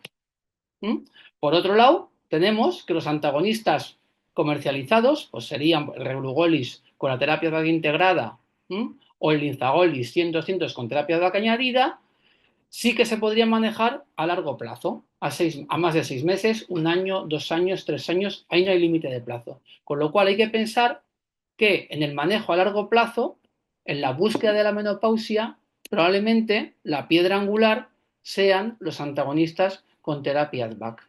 ¿De acuerdo? Además, también tenemos por aquí el linzagolis 100, que también se puede usar a largo plazo, no como el 200, que no podríamos usar a 6 meses. Se puede usar a largo plazo y tiene una cosa buena, que no tiene terapia AdVac, con lo cual si está contraindicada se puede usar el linzagolis 100, pero también sabemos que el resultado pues no es tan bueno en control de sangrado, por ejemplo, como puede ser con un 200 o con un relugollis o con una terapia AdVac añadida. ¿De acuerdo? Es decir, que probablemente la piedra angular en el manejo a largo plazo de una mujer para usar la menopausia sea el tratamiento de antagonistas con terapia AdVac, porque se puede mantener y porque es altamente efectivo. Dentro del linzagolis 200, decimos, en 6 meses reducimos mucho el volumen. Es decir, que si nos fijamos en síntomas que podemos controlar, tanto el sangrado como el volumen sí que se controlan. Aunque también sabemos que donde está la diferencia fundamental es en el volumen. Así que para controlar el sangrado de cara a una cirugía dentro de 3 o 4 meses y recuperar la anemia, no parece tan claro que el dar solamente antagonista sea útil. Y seguramente también la terapia AdVac nos va a venir bien para controlar el sangrado, para evitar secundarismos, para evitar pérdida de masa ósea ¿eh?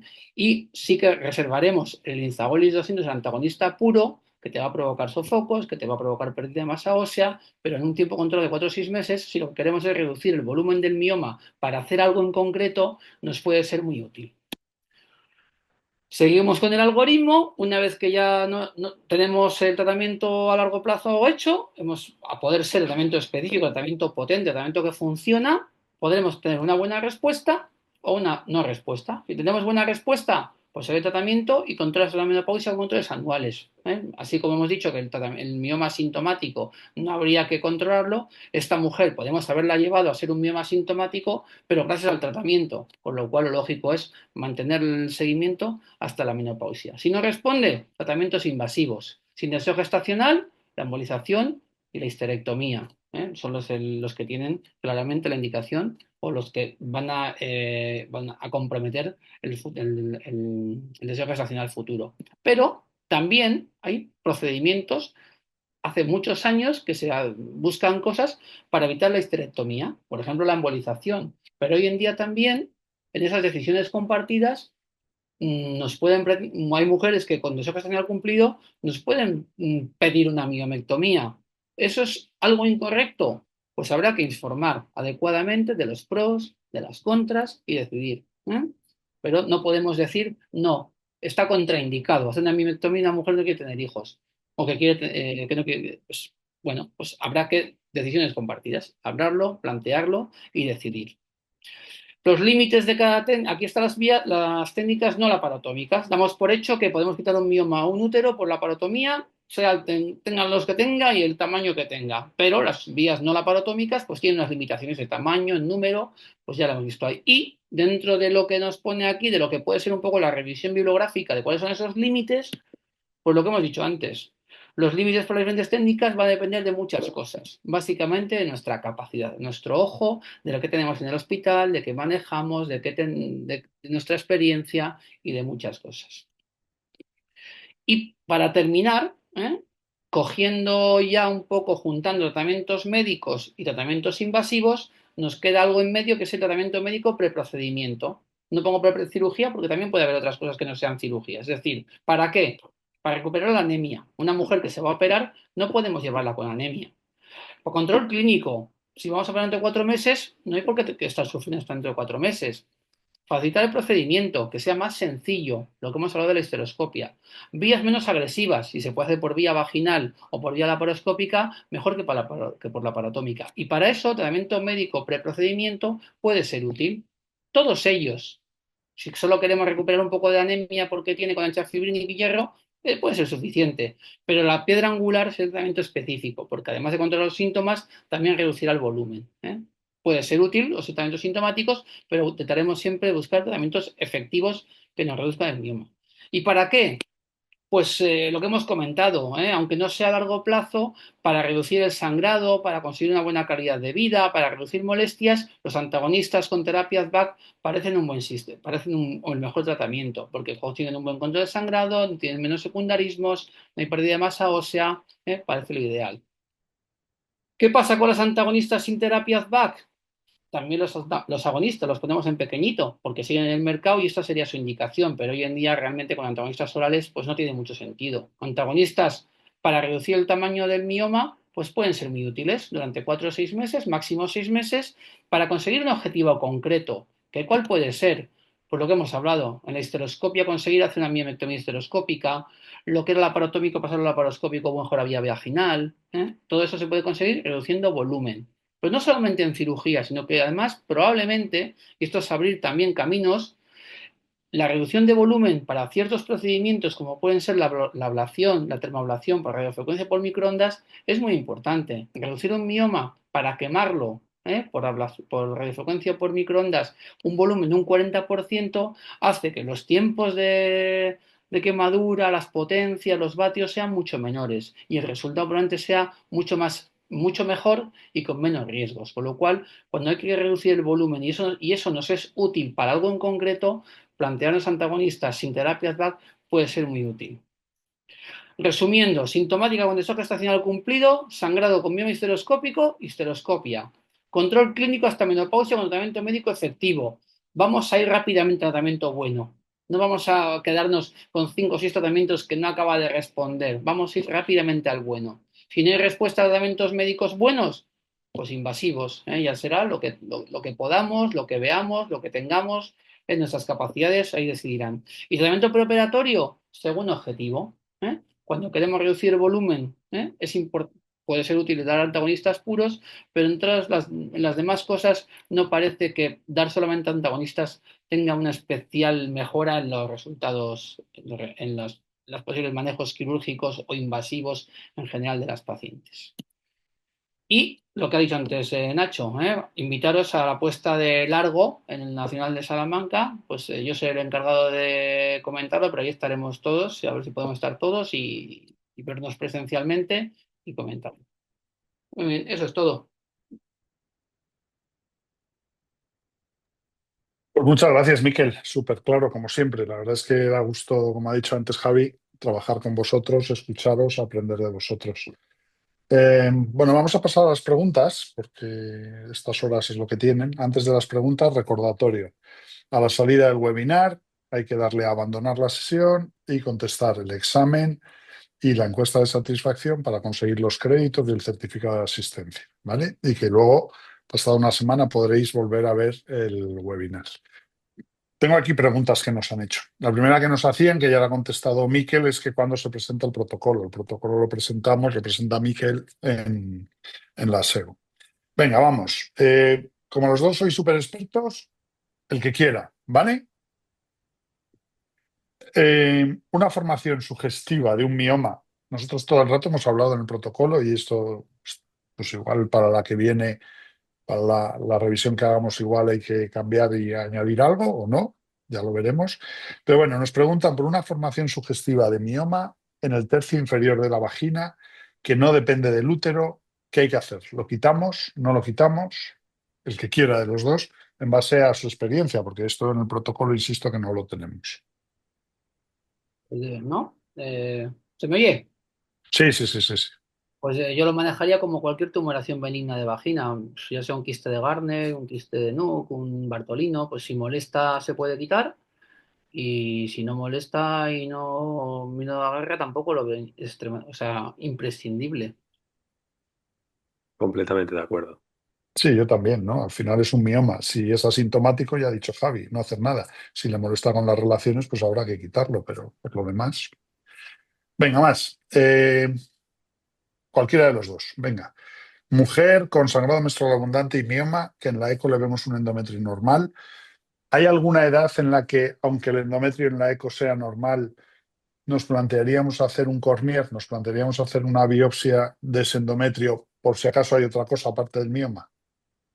Yo personalmente, si tiene un sangrado menstrual, no tiene sangrado fuera de las reglas y no vemos nada en el endometrio, yo no veo necesario hacer una biopsia. O sea, no le haría un Cornier. Miquel. Yo sí, o sea, yo lo que creo es que tendrías que manejarlo como sea tu manejo habitual del sangrado uterino normal. Si tú una mujer con sangrado menstrual abundante de 43 años, sin miomas, en tu protocolo no le haces Cornier, no le hagas Cornier, que me parece correcto. Pero si una mujer con un sangrado menstrual abundante de 46 años en tu protocolo tienes indicado que le vas a hacer Cornier por encima de 45 a todas, con un SUA en general. Claro, no estamos hablando de irregulares, de spottings, evidentemente, eso es diferente. Con sangrado menstrual abundante, porque tengas el mioma, no vamos a presuponer Mm. que es por el mioma. Entonces, yo creo que tienes que adecuarte a tu protocolo de manejo de SUA, lo que hagas siempre. Y para hacer un cornier o no, olvídate del mioma. Sería mi respuesta. Yo aquí creo que me quedo en medio, ¿no? También el ojo clínico es importante. Si yo pienso que el mioma es lo que más probablemente le está provocando el sangrado, pues igual de ahorro el Cornier. Pero también es verdad que un Cornier no nos cuesta nada, es una prueba fácil y si tengo la más mínima duda, desde luego creo que hay que hacerlo. En eso estoy contigo, Miquel. Venga, esta para Miquel, directamente por alusiones. Nos has hablado de la miomectomía histeroscópica en varios tiempos. Eh, ¿Cuánto tiempo esperas entre el primer procedimiento y el segundo? Pues eso es una cosa que El primer procedimiento sería el primer procedimiento en consulta, donde haces lo que puedas. Si lo nucleas, lo quitas perfecto. Si lo nucleas parcialmente o decides que no hay nada que hacer, pues ya está. Y luego el segundo procedimiento lo hemos estado haciendo durante mucho tiempo, a los 3 meses. 3, 4 meses. Me parece un... ¿Y por qué? Porque si sabemos y estamos usando como tratamiento coadyuvante ahora mismo el antagonista puro, que parece lo más lógico, aunque también estamos usando antagonistas con terapias BAC, porque también atrofia en el endometrio también nos viene muy bien. Pero bueno, vamos a poner que pones un tratamiento el que quieras, cualquiera de ellos. Si vas a poner antagonista puro, tienes un tiempo limitado de 6 meses, con lo cual hacer un primer control en 3, 4 meses cuando ya ha reducido el volumen de una manera importante y luego tener un poquito de margen para todavía, antes de si hay que ir a un quirófano o a un tercer tiempo, pues todavía poder alargar el tratamiento. Entonces yo creo que a partir del tercer mes ya la reducción de volumen es significativa. Antes no tendría sentido y tampoco pillarte los dedos y ir justo al límite, porque luego si quieres mantenerlo, pues igual andas un poco pillado. Nosotros Una por cosa. eso, Sí, sí, sí, nosotros por Javi. eso somos, vamos a ver, nos importa más porque los hacemos casi todo en consultas. Entonces nos importa más la satisfacción de la mujer que el hecho del mioma en sí. Muchas veces si son miomas grandes, que los hacemos de entrada en 2 tiempos ya con perspectiva de hacerlos, probablemente al mes ya les volvemos a citar para acabarlo. Eh, realmente, probablemente muchos de ellos ya lleven algún tratamiento previo a la primera vez y no tenemos que esperar mucho más para la reducción de volumen. Pero en un mes ya nos metemos otra vez, porque muchas veces son mujeres estériles que quieren también acortar el tiempo y tal, pero sobre todo lo que nos fijamos más que en el mioma en sí es en la experiencia de la mujer y cuándo está dispuesta ella o cuán pronto está dispuesta ella a volver a repetir. Y si no Yo, tienes ningún tratamiento puesto, o sea, la mujer te llega virgen, sin ningún tratamiento puesto, con anchafibrin y ya está, y enucleas un mioma, lo dejas ahí medio nucleado y le empiezas con un antagonista. ¿Al mes le das? En ese caso, sí, en ese caso en 2 meses, que es cuando el antagonista, quiero decir, ahí ya habría que adaptarse al modelo, pero solo por el hecho de la histeroscopia al mes ya la repetimos. Si no nos importa el hecho de la reducción del medicamento. una pregunta que os hago a los dos. Ha dicho Javi que todas las histeroscopias, como todos, yo creo, ¿no? Las intentamos hacer en consulta. En estos miomas que nos ha costado en la primera, ¿vamos a consulta otra vez o la lleváis a quirófano? Pues depende de la mujer. La tolerancia es fundamental, claro. Claro. Nosotros hemos llegado a hacer hasta 4 tiempos y en consulta. Mm. Bueno, tiene que ser una mujer colaboradora, que lo lleve bien, por supuesto con anestesia local y bien. En ese caso no hay ningún problema. Si vemos que la mujer lo ha pasado mal o que tenemos más posibilidades o que le tenemos que asociar, por ejemplo, una radiofrecuencia porque es un mioma muy grande o lo que sea, pues entonces ya la llevamos a quirófano. Perfecto. Para esta segunda histeroscopia, que no hemos podido en la primera, os preguntan a vosotros que sois los expertos, si antes de esta segunda histeroscopia haríais una histerosono, una eco con suero, con contraste. No, o sea, solo me lo plantearía en caso de que tenga duda de que tuve, bueno, me pareció que la primera histeroscopia nucleé completamente el mioma, lo dejé libre, pues no estoy muy seguro, pues antes de volver a hacer una histeroscopia igual haría un histerosono, pero probablemente si la tolerancia a la primera histeroscopia ha sido buena, optaré por la histeroscopia seguramente. Sería en Yo, caso cre- de mala yo, tolerancia y que tenga ahí esa dudilla. yo creo que la histerosono, que es muy útil, pero es muy útil en tanto en cuanto no tengas histeroscopia. Ujú. Entonces, si tienes histeroscopia a mano y la tienes en un tiempo razonable, quizá no la haría nunca, o casi nunca, porque con la eco 2D prácticamente, incluso si le puedes añadir a veces la 3D, prácticamente acotas el diagnóstico al máximo, no necesitas muchas veces la histerosono, y si tienes alguna duda, la histeroscopia va a ser mucho mejor. Y como la tenemos fácil y la tenemos pues, muy, muy a mano, pues no la haríamos casi nunca. La histerosono es una decisión que toma el ecografista cuando está viendo el algo ahí no lo tiene claro. Es como un complemento en su exploración. Una vez que ya hemos salido de la ecografía y pasamos a intentar hacer un diagnóstico mejor, pasamos al histeroscopio. El histeroscopio está dentro de la eco cuando el ecografista considera, es que no lo tengo claro, voy a ver si con esto lo veo un poquito mejor. Yo creo que eso sería la indicación, ¿no? Totalmente de acuerdo. Bueno, ahora nos preguntan por la miomectomía. Yo antes de hacer la pregunta, que nos hacen aquí un caso clínico, quiero decir que en el protocolo nosotros en realidad lo que diferenciamos mucho es tratamientos invasivos no invasivos, ¿no? O sea, además de la miomectomía hay muchas otras cosas, ¿no? Entonces, cuando leáis el protocolo, los que nos estáis escuchando, veréis que no todo va a miomectomía o histerectomía, ¿no? Que en medio hay otras cosas. Pero bueno, os preguntan, ¿recomendaría miomectomía en una paciente con un mioma de 5 centímetros tipo 3 con crecimiento doloroso de ese mioma en su primera gestación y que finalizó como aborto a las 14 semanas? ¿Recomendarías? Por eso os decía que más que miomectomía, tratamiento invasivo, porque a lo mejor podemos plantear una radiofrecuencia. Este es el Pues caso que ha dicho antes Javier, ¿no? Este es lo que no hemos podido encontrar nada de qué hacer con estas pacientes, ¿no? Que es el preventivo. Aquí ya no es tan preventivo, porque tenemos un Claro, tiene un antecedente yo obstétrico. aquí algo le haría, ¿eh? Pues Pero mira, a mí me importaría mucho la forma de entenderlo de la mujer, porque hay mujeres que, o sea, has planteado un caso con mala idea, quiero Yo decir. no lo he planteado, ¿eh? Bueno, me Nos lo han refiero, planteado. muy bien planteado, por cierto, porque está en el límite. Entonces, probablemente hagas lo que hagas bien y hagas lo que hagas mal. Entonces, la intención de la mujer, si es una mujer más proclive a la cirugía porque necesita que le hagan algo, pues probablemente le haría algo. Quizá una radiofrecuencia o de tratamiento médico. Si la mujer es más proclive a decir, bueno, vamos a ver qué pasa, podría intentar un embarazo otra vez porque ese aborto tampoco lo puedes atribuir al mioma en un gran porcentaje. Es decir, es verdad que ha tenido un aborto. Entonces, si la cavidad está bien, que es un tipo 3, porque claro, el tipo 3 es muy mentiroso también. Depende de quién haga la ecografía, de quién haga la histeroscopia, pues va a ser un tipo 3 más importante o menos. Entonces, me importaría mucho la voluntad de la paciente. Yo, desde luego, creo que la decisión es compartida, pero yo fijaos que en este caso eh, ha tenido un crecimiento doloroso durante el embarazo, yo ha hecho un más que por el aborto. aborto, por eso, ¿eh? Más que por el Sí, También, sí, muy por bien. aborto, por eso. eso. Eso Entonces, sí, eso sí.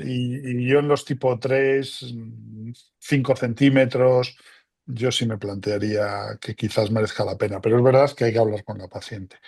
Venga, otro caso clínico que os ponen. Mioma tipo 2,5, 4,5 centímetros, en paciente con deseo gestacional a corto plazo. Plantearíamos la miomectomía histeroscópica de alta complejidad en varias tandas, una miomectomía abdominal que probablemente entre en cavidad y yo os digo una radiofrecuencia, una embolización, un algo. ¿Qué nos plantearíamos? Tratamiento con antagonistas, ¿Has dicho un 4 combinado, centímetros? 5 centímetros, 2,5. Deseo gestacional De forma a corto cavidad, plazo. pues hay que normalizar esa cavidad y la única manera de normalizar la cavidad y que luego persista, el tratamiento médico nos puede ayudar, pero luego en el momento que lo paremos nos va a volver a crecer, con lo cual hay que hacerle algo. Una miomectomía histeroscópica, habría que verlo. Me has dicho 5 centímetros, ¿no? Sí. Pues con tratamiento médico podrías llegar, me parece complicado, ¿eh?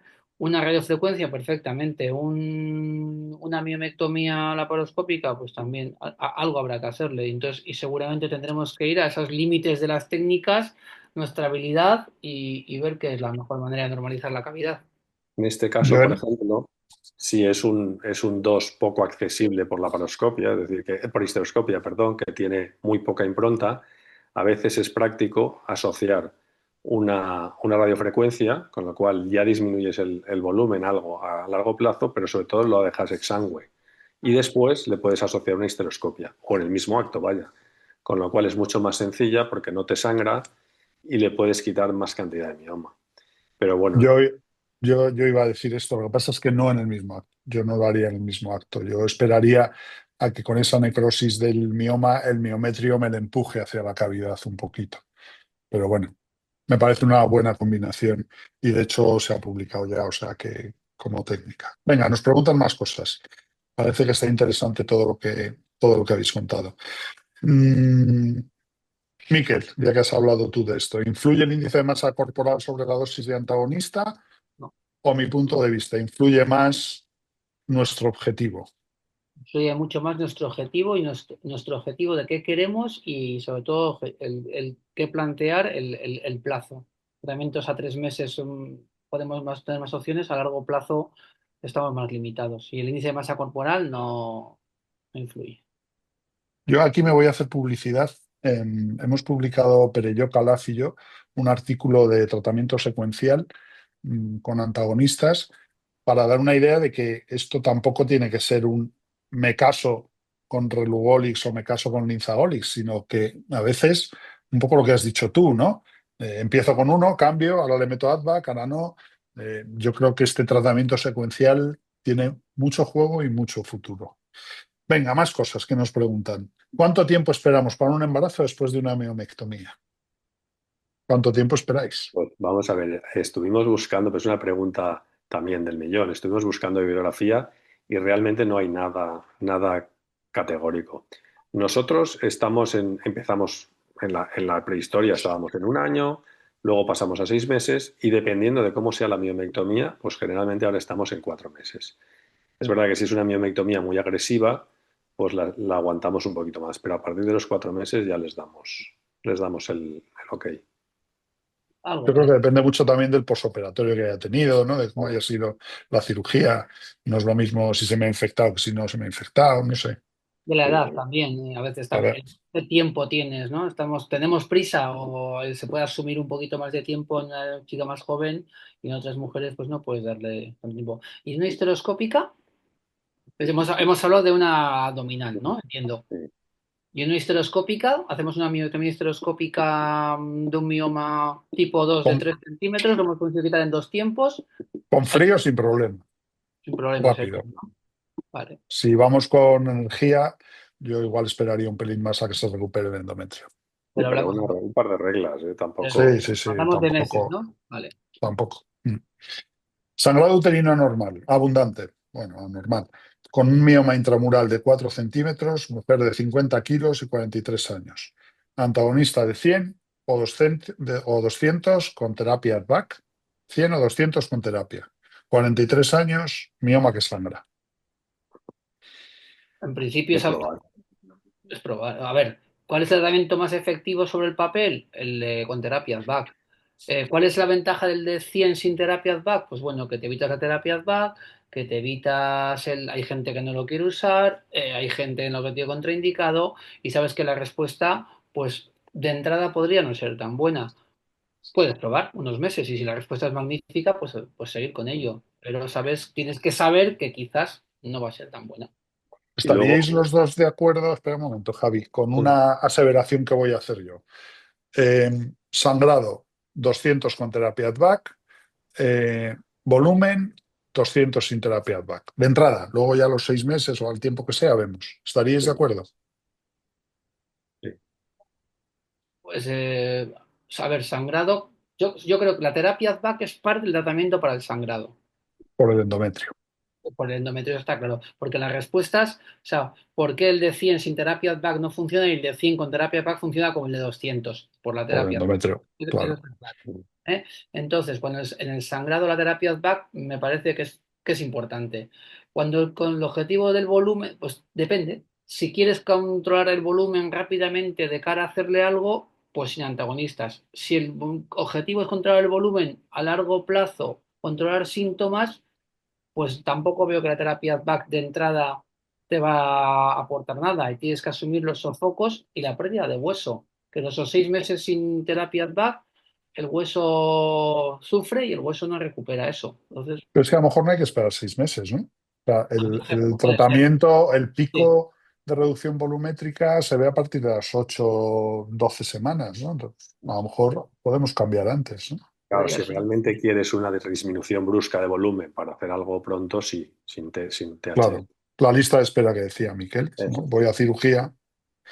Venga, más preguntas que os hacen. ¿Qué hacer con un mioma muy grande asintomático, en paciente con deseo gestacional cumplido? ¿Hay algún límite para indicar el tratamiento? Yo creo que no. No, La mujer, el que te diga que realmente sea sintomático y que no le preocupe, que lo tenga superado, o sea, que, porque hay muchas que te dicen, es que me molesta, tal, pero si ella quiere y ella está conforme, no hay ningún límite. no. Hay que vigilarle, eso sí, los riñones, los uréteres, tal, pero no, no hay problema. Yo también creo lo mismo. Mm. Sí, es el resumen, la primera diapo de Javi, ¿no? Asintomático, nada, en teoría, luego ya vemos. ¿Planteáis en algún momento suplementos tipo té verde en mujeres con miomas? ¿Hay alguna evidencia? Creo recordar que no, ¿no? Lo No, miramos y no lo había. miramos y no, Nosotros, no. nosotros lo que hacemos, un poco de manera empírica y sin mucho sustento, es a las pacientes, sobre todo jóvenes, que vemos que pueden crecer, lo que hacemos es darles vitamina D, té verde no, pero vitamina D para colocarlas en rango adecuado con la esperanza de que eso evite el crecimiento o disminuya el crecimiento. Sobre todo Eso si sí, son mujeres con hipovitaminosis. eso lo miramos y eso sí que tenía, bueno, no como para recomendarlo, pero bueno, puede tener sus cosas. Efectivamente. De ahí hablábamos, y lo verán en el protocolo, de profilaxis primaria, profilaxis secundaria con la vitamina D, ¿no? Bueno, no está claro. No, Más no. cosas que nos preguntan. Miomatosis extrauterina, Mm. tema que yo creo que nosotros en el protocolo no llegamos a tratar. Miomatosis extrauterina en una mujer con una miomatosis parasitaria o diseminada, diagnosticada tras miomectomía o histerectomía. ¿Cuál es el enfoque terapéutico posterior? La exéresis quirúrgica, terapia adyuvante con antagonista o con análogos. La pregunta nos la hacen con análogos. Para recurrir la recurrencia o únicamente seguimiento. Pues depende. Si es asintomática y los miomas son estables, seguimiento sin más. Si vemos que esos miomas crecen o molestan por su situación, pues habrá que tratarlos o darle, o operarlos incluso. Claro, luego tenemos la leiomiosis intravascular diseminada. Ahí sí que tendríamos que tratarlos probablemente con análogos o con antagonistas, porque habitualmente los hemos tratado con análogos.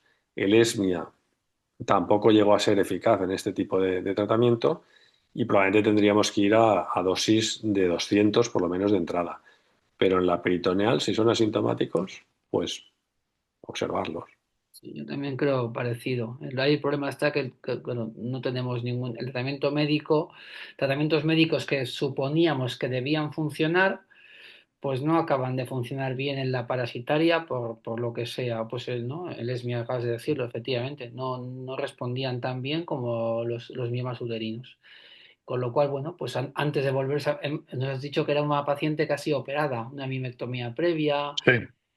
una diseminación, todo eso va a hacer que probablemente esos miomas bueno, pues ya sé, si los vuelves a quitar, más adherencias, más diseminación, con lo cual el manejo habrá que ser lo más conservador posible, ¿eh? En la medida, pues ¿cuál es el límite? Pues que te haga una obstrucción intestinal o algo de esto. Ahí allá pues no tienes mucho margen de maniobra.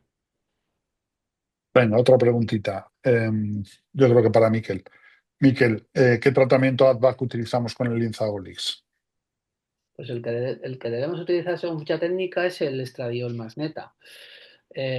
Así como usar anticonceptivos como terapia ADVAC asociado va claramente en contra, o sea, la ficha técnica dice que hay que parar la anticoncepción cuando empezamos a usar ya sea Relugolis o Linzagolis, me da igual. Respecto a la terapia ADVAC, pues no lo dice tan claramente. Lo que te dice es que lo que te está ofreciendo este fármaco, el Linzagolis, con terapia ADVAC, es cuando usas la terapia ADVAC de estradiol más neta, que también tiene su lógica, todo viene de estudios previos. ¿Usar otro antagonista? A día de hoy, pues estarías un poco fuera de ficha técnica. No estaría contraindicado estrictamente, pero desde luego no estás en la ficha técnica, con lo cual yo creo que a día de hoy hay que recomendar de usar el estradiol más neta, porque los estudios están hechos así, claro. Claro, yo estoy de acuerdo, es lo que demuestra la evidencia, ¿no? Y además, la evidencia también nos dice que la píldora anticonceptiva convencional, digamos, no protege de la osteoporosis, con lo cual ahora empieza a haber artículos con la tibolona, ¿no? Pero como tú dices, está demostrado con el NETA, o sea que yo creo que es al que hay que ir, ¿no? Venga, está dando juego esto. Tenéis muchas preguntas. Buenas tardes. Límite de tiempo para el uso de antagonistas con terapia ADVAC. Sin terapia ADVAC, ya nos habéis dicho los dos que 6 meses, pero con terapia ADVAC, un antagonista que es eficaz, ¿hay algún límite de tiempo? ¿Tenemos que suspenderlo pasado, por ejemplo, 10 años o no? Esperar al puente de la menopausia. No, no hay ningún límite de tiempo. No, los estudios que tenemos estudios ya 2 años y alguna cosa más por ahí, que sabemos que no hay pérdida de masa ósea y en principio se pueden mantener a largo plazo. Lo que no sabemos, tenemos el mismo problema, es cuando lo paramos. Efectivamente, pues no queda más. Hemos llegado a la menopausia, pues no queda más remedio que hacer un Sí. ensayo-error, parar el tratamiento y ver qué pasa. En torno a los 50, 51 años parece el momento adecuado para hacer ese ensayo-error, pero no hay otra manera de saberlo. Sí, de Venga, acuerdo. tres preguntas más para dejar a la gente que se nos vaya a cenar. Voy a acumular un poco preguntas. De la enucleación múltiple que habéis contado, la histeroscopia con nucleación múltiple. Eh, bueno, no entiendo mucho la pregunta, pero bueno, ¿cuánto tiempo tarda en reabsorberse? En una paciente que desea embarazo a corto plazo, entiendo que más que en la nucleación múltiple es en la nucleación que dejamos el mioma dentro. Entiendo que Ujú. eso es así. Pues ¿Cuánto tiempo tarda ese mioma nada, en una cuestión de 2 meses. No recuerdo los estudios, Bueno, pero nada, nada, es que sí, nosotros al principio cuando nos lo dijeron no nos lo creíamos del todo y cuando mirábamos siempre y como nos hemos dado cuenta que sí, que es así, pues efectivamente cuando tú estás absolutamente seguro que la nucleación es completa y el mioma queda libre en cavidad, ya no hacemos un control ecográfico ni nada de nada. de todos modos, es tan fácil, si hay duda y se tiene prisa, es tan fácil como hacer un control ecográfico. Pues nosotros, la verdad es que como trabajamos con morcelador mecánico, miomas enteros dejamos pocas veces, pero con pedacitos más o menos gordos, a veces en 10 días lo tienes solucionado. O sea que, Decían los trabajos iniciales de Sergio que hasta 3 centímetros sin problema, ¿no? Que se podían dejar pedacitos ahí. Venga, mioma subseroso de 20 centímetros, embarazo de 7 semanas. ¿Programamos la cirugía pues o no. no? Ya Yo, embarazada, No nos no, dice si tiene síntomas o no, ¿eh? ahora ya. nosotros hemos tenido un caso ahora de parecido, de 25 centímetros, llegó a 30. Y a ver, la sensación o la norma debería ser no operarlo si se puede. Entonces, probablemente esa paciente vaya a tener problemas de tipo gástrico, de tipo gástrico más o menos moderados, pero si el mioma, dependiendo de su situación, crece hacia afuera, los va a tolerar bien y no va a necesitar hacer nada. Entonces, si llega a final del embarazo, perfecto. Ahora bien, otra cosa es que durante el embarazo empiece a tener problemas más serios, no pueda comer, entonces habrá que operarlo. Pero si no tiene síntomas, yo no haría nada. Yo también. Ahora Yo ya, también. embarazada ya nada. Sí, Antes sí, yo. ya veríamos. Penúltima pregunta. Ya no nos da tiempo a que entren más. Una respuesta rápida. ¿Situación especial en la que sería mejor utilizar el ulipristal, el ESMIA? ¿Hay alguna? ¿Consideramos alguna? Pues ahora que vivas en otro país, porque aquí no lo tenemos ya. Exacto. De hecho, ¿os acordáis que en el protocolo al principio escribimos un par de parrafitos y luego decidimos que no tenía Quitarlo. mucho sentido? Venga, y la última pregunta. Linzagolix, 6 meses, más radiofrecuencia a los 3 meses de inicio, más histeroscopia en 6 meses de inicio. Es una combinación buena en casos complicados con tamaños límites tipo 2. ¿Os parece que sí? Un Sí. mioma tipo 2, tamaño límite, A ver, podemos jugar con las tres cosas. hay que tener en cuenta con la radiofrecuencia, hay que tener en cuenta una situación, y es que es importante la reducción de volumen, porque cuanto menos es el mioma, mejor. Pero a veces, si el mioma se compacta, o digamos la Oh, vascularización del mioma disminuye mucho, dependiendo del tipo de energía que utilices, puede ser peor, porque hay energía que se transmite por los vasos, con lo cual es preferible un mioma algo más vascularizado. Entonces, el Linzagolix yo no lo utilizaría 6 meses, lo utilizaría 2 o 3 meses hasta que alcances la teórica reducción. A partir de ahí, lo demás perfecto. pues volver a agradecer a todos que nos hayáis permitido entrar en vuestras casas. que estéis ahí conectados, que nos hayáis hecho tantas preguntas que seguro que nos han ayudado a aclarar cuestiones. Agradecerle a Mariona que nos haya mandado su vídeo, a Javier Monleón y a Miquel que hayan estado con nosotros, y a la SEGO que nos haya permitido hacer el protocolo y el webinar. Yo creo que con esto nos despedimos. Si os parece, Javi, Miquel. Muchas gracias. Un abrazo. Gracias a todos y buena tarde. Muy buena.